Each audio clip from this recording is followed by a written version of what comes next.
Age Vijay time ஆயிடுச்சு எந்திரிங்க. Morning mummy. Okay, நாங்கள் 2 பேர் ஸ்கூலுக்கு சீக்கிரமாக கிளம்புறோம். டைம் ஆயிடுச்சு வரேன்.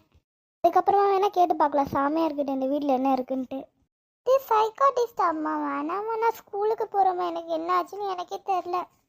ஏஜு நான் உன் ஹெல்த்துக்காக தான் சொல்கிறேன், நம்ம அங்கே போகணுன்ட்டு. இல்லைன்னா நான் ஏன் அதெல்லாம் சொல்ல போகிறேன்.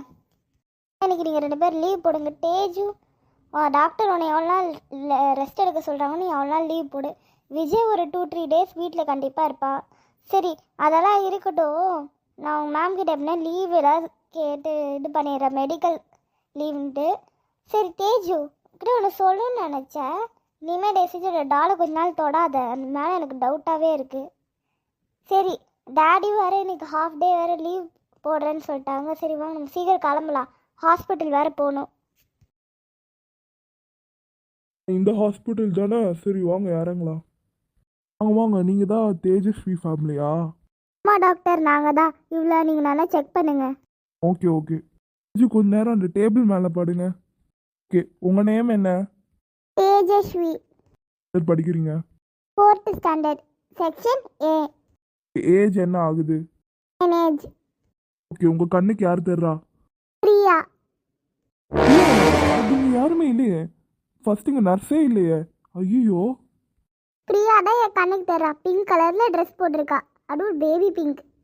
முன்னாடி தான் நிற்கிறா, அதுக்கு பின்னாடி தான் டாக்டர், அப்புறம் எங்கள் டேடி, அப்புறம் என்னோட அண்ணா, அப்புறம் எங்கள் அம்மா.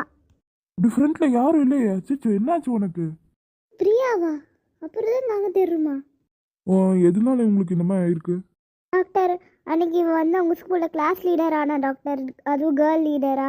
அதனால அவங்க அப்பா அவளுக்கு வேறு கிஃப்ட் பண்ணாங்க. அதனால தான் அவளுக்கு இந்த மாதிரி ஆயிடுச்சு. அந்த ஒரு டாலில் ஒரு மாதிரி இருக்குது.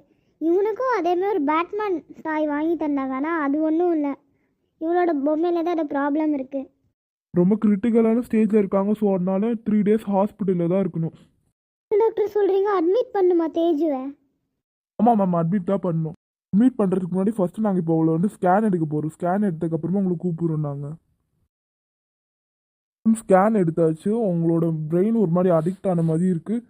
ரிப்போர்ட்லாம் வந்துருச்சு. ஸோ அதனால நான் சொன்ன மாதிரி 3 days அவளை அட்மிட் பண்ணுங்கள். சண்டே நீங்கள் கூட்டிகிட்டு போகலாம். ஸோ அதுக்கப்புறமா வந்து தேஜு ஒரு 1 week வந்து லீவ் போட சொல்லுங்கள். அதுக்கப்புறமா அவள் ஸ்கூலுக்கு போட்டோம். டாக்டர், நம்ம நினச்சது ஒன்று, அதில் நடந்தது ஒன்று வேற. இப்போது தேஜு அட்மிட் ஆகிட்டா, எப்படியோ அடிக்ட் பண்ணலான்னு பார்த்துமே. போகிற போக்கு பார்த்தா நம்மளை எப்படி இருந்தாலும் ஜெயிலில் அரெஸ்ட் பண்ணிடுவாங்க போல். என்ன இந்த டாலு அந்த சங்கி ஆளக்கான ஹாஸ்பிட்டல் வரைக்கும் போய் பார்த்துட்டு வரலன்னு சொன்னாங்க. சொல்லுங்க, நாங்கள் வந்துட்டோம். என்ன வேணும் சொல்லுங்க. ஏய் பொம்மை, உங்ககிட்ட தான் சொன்னேன் தேஜு அடிக்ட் பண்ணுன்ட்டு. என்ன நீ பண்ண? இப்போ பாரு, அவள் வந்து ஹாஸ்பிட்டல் அட்மிட் பண்ணிட்டாங்க அவளை. இன்னும் அப்படி இருந்தாலும் நான் இந்த வீட்டை விட்டு இன்னும் கொஞ்ச நாள் துரத்திடுவாங்க. அப்புறம் என்ன அட்மிட் அதாவது அரெஸ்ட் பண்ணிட்டு போயிடுவாங்க. நம்ம போட்ட பிளான் எல்லாம் வேஸ்ட்டாக போச்சு, கவலைப்படாதீங்க. முடிஞ்சா நம்ம அதை செஞ்சு காட்டலாம்.